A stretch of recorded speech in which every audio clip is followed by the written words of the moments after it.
चरितं रघुनाथस्य शतकोटिप्रविस्तरम् एकैकमक्षरं पुंसां महापातकनाशनम् ध्यात्वा नीलोत्पलश्यामं रामं राजीवलोचनम् जानकी लक्ष्मणोपेतं जटामुकुटमण्डितम् सासितूणधनुर्बाणपाणिं नक्तञ्चरान्तकम् स्वलीलया जगत्रातुमाविर्भूतमजं विभुम्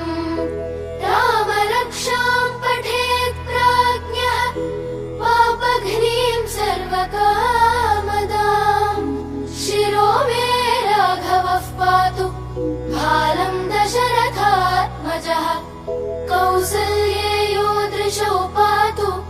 विश्वामित्रप्रियश्रुति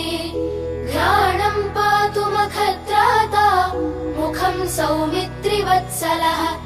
जिह्वां विद्यानिधिः पातु कण्ठं भरतवन्दितः स्कन्धौ दिव्यायुधः पातु भुजौ भग्नेशकार्मुकः करौ सीतापतिः पातु हृदयं जामदग्न्यजित् मध्यं पातु खरध्वंसी नाभिं जाम्बवदाश्रयः